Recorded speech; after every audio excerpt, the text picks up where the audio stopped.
Bismillahirrahmanirrahim. Assalamualaikum warahmatullahi wabarakatuh.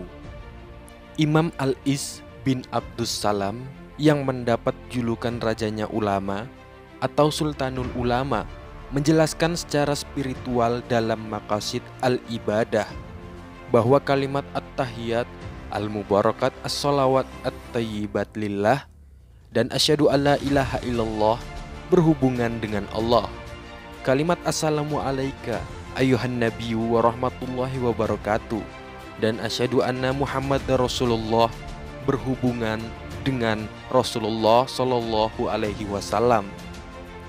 Sedangkan kalimat Assalamu alaina wa ala ibadillahis sholihin berhubungan dengan hamba-hamba Allah yang soleh dari penduduk bumi dan penduduk langit. Tidak lain karena sholat memang memiliki hubungan secara langsung baik kepada musalli sendiri, Allah, Rasulullah Shallallahu alaihi wasallam maupun kepada seluruh orang beriman yang ada di alam semesta. Adapun menurut Imam Al-Fasyani, tahiyat adalah nama burung yang ada di surga. Ia bertengger di atas pohon bernama Thayyibat. Pohon Thayyibat tersebut tumbuh indah di pinggir sungai bernama Sholawat. Ketika orang yang sholat membaca At-Tahiyat, Al-Mubarakat, As-Salawat, At-Tayyibah Lillah dalam tasyahud akhir, maka burung tahiyat langsung menukik dari pohon Thayyibat untuk menyelami sungai Sholawat dan kemudian terbang lagi ke atas. Percikan-percikan air sungai Sholawat yang berhamburan dari bulu burung tahiyat dijadikan malaikat oleh Allah, di mana para malaikat itu sama-sama memintakan ampun kepada Allah untuk orang yang sholat tersebut sampai hari kiamat. Keagungan kalimat tahiyat yang harus dibaca oleh setiap musalli ini sebenarnya memiliki sejarah yang sangat agung dan luar biasa, mengagumkan secara spiritual. Hal ini dapat dikonfirmasi dari peristiwa Isra Mi'raj. Dalam hadis dikisahkan sebagaimana disebutkan dalam syarah Kasyifah As-Sajah halaman 64 bahwa ketika Nabi Muhammad Shallallahu alaihi wasallam dan malaikat Jibril melewati Sidratul Muntaha yang diliputi oleh awan yang di dalamnya memancar kilauan cahaya yang berwarna-warni, maka malaikat Jibril memilih berhenti dan membiarkan Nabi Shallallahu alaihi wasallam berjalan sendiri. Mengetahui hal itu, Nabi Shallallahu alaihi wasallam pun berkata kepadanya, "Jangan tinggalkan aku seorang diri."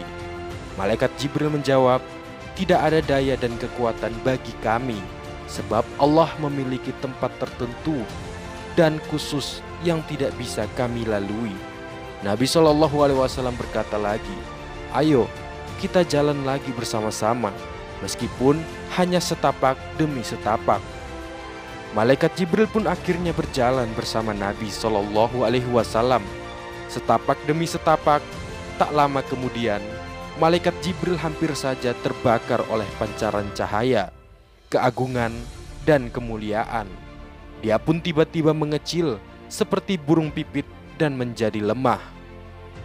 Setelah mengalami hal itu, dia mengisyaratkan kepada Nabi Shallallahu alaihi wasallam mengucapkan salam ketika sampai di maqam khitab, yakni tempat pertemuan antara Allah Subhanahu wa taala dengan Rasulullah Shallallahu alaihi wasallam.